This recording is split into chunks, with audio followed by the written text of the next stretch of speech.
Hello guys, welcome to my channel Learn with Shweta. This video is fourth part of chapter 7 Mineral and Energy Resources. Today the topic is tidal and wave energy. Ocean currents are the storehouse of infinite energy. Ocean currents जो होते हैं वो store house होते हैं बहुत सारी infinity तक जो होती है एनर्जी के, जिसकी कोई गिनती नहीं होती, उसको हम इन्फिनिटी कहते हैं. Large tidal waves are known to occur along the west coast of India. जो लार्ज टाइडल वेव्स होती है वो वेस्ट कोस्ट ऑफ इंडिया की तरफ से आती है. Many efforts for the efficient use of oceanic tides and waves were made since 17th and 18th century. Oceanic tides और वेव्स का जो यूज़ है, मतलब कि उसको जो यूज़ करा जाता था और जब बना था तो उसमें बहुत सारे एफ़र्ट्स लगे थे. 17th और 18th सेंचुरी से जो है इसके बारे में हमें पता चला था. But these waves have not yet been utilise properly because of lack of technology geothermal energy. जो ओशनिक वेव्स और टाइड्स है उसका हमें ढंग से इस्तेमाल करना नहीं आता था, क्योंकि हमारी जो टेक्नोलॉजी थी उस टाइम पे वो बहुत ही लो थी. हमें उतनी टेक्नोलॉजी के बारे में पता भी नहीं था. Magma that comes over the Earth's surface release vast amount of heat. This heat energy can be converted into electrical energy by tapping it. जो मैग्मा है यानी कि लावा जो होता है वो जब अर्थ के सरफेस से बाहर निकल के आता है तो उसमें से बहुत सारी हीट निकलती है. तो वो हीट जो है उसको हम इलेक्ट्रिकल एनर्जी में कन्वर्ट कर सकते हैं. Next is geothermal energy. Main source of energy are magma, hot spring, hot water, hot geysers etc. जो जियोथर्मल एनर्जी है उसका जो मेन सोर्स है वो है मैग्मा. हॉट स्प्रिंग जो धरती के नीचे से पानी गरम गरम निकलता है वो होता है हॉट स्प्रिंग या hot water.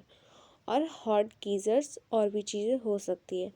Geothermal energy is gaining importance and can be used as alternative to conventional energy sources.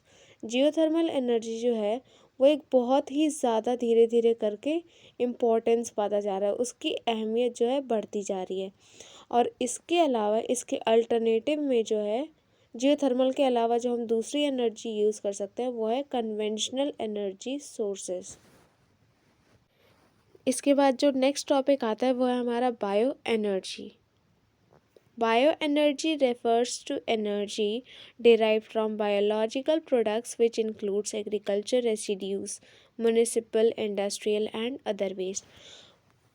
Bio energy जो है वो एक एनर्जी से रेफ़र करता है जो कि डिराइव कहाँ से हुआ है, बायोलॉजिकल प्रोडक्ट से.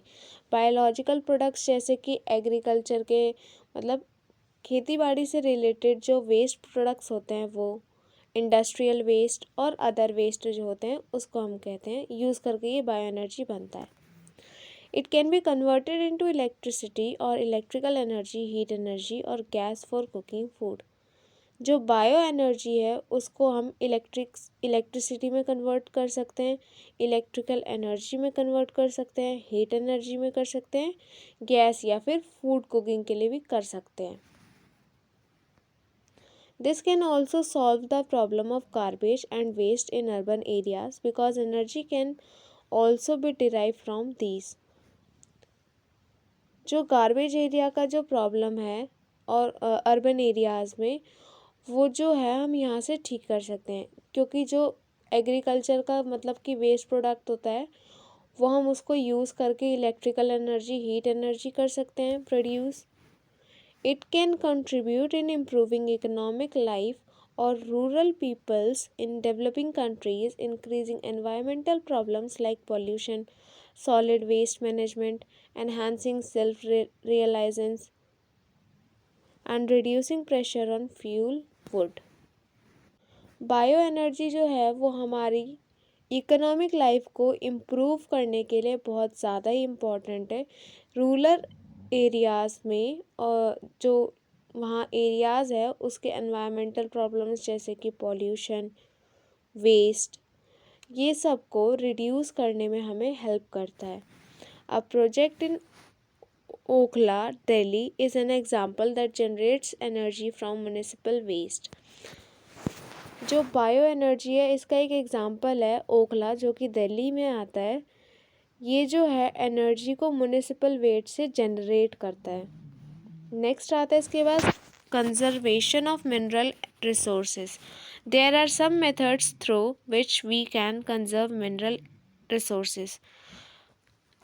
जो मिनरल रिसोर्सेज है उसको हम कंजर्व कर सकते हैं कुछ मेथड्स के थ्रू। आइए देखते हैं वो क्या क्या मेथड्स हैं। पहला जो मेथड है वो है adoption of renewable resources in place of exhaustible resources like solar power, wind, geothermal energy can save are non renewable resources.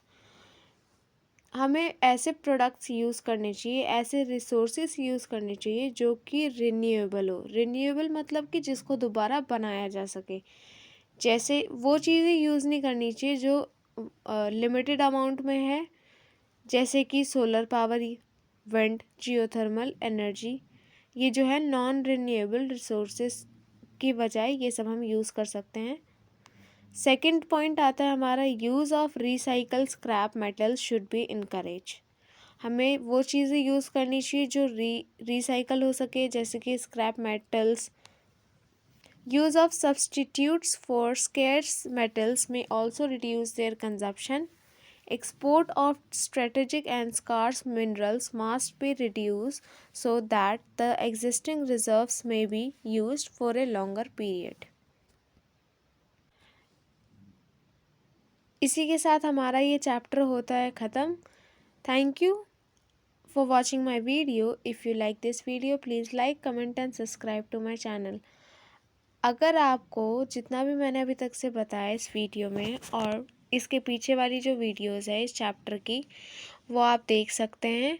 और अगर आपको ये वीडियो अच्छी लगी और आप इस चैनल पे नए हैं तो प्लीज़ मेरे चैनल को सब्सक्राइब कर दीजिए और लाइक बटन को प्रेस कर दीजिएगा। Thank you.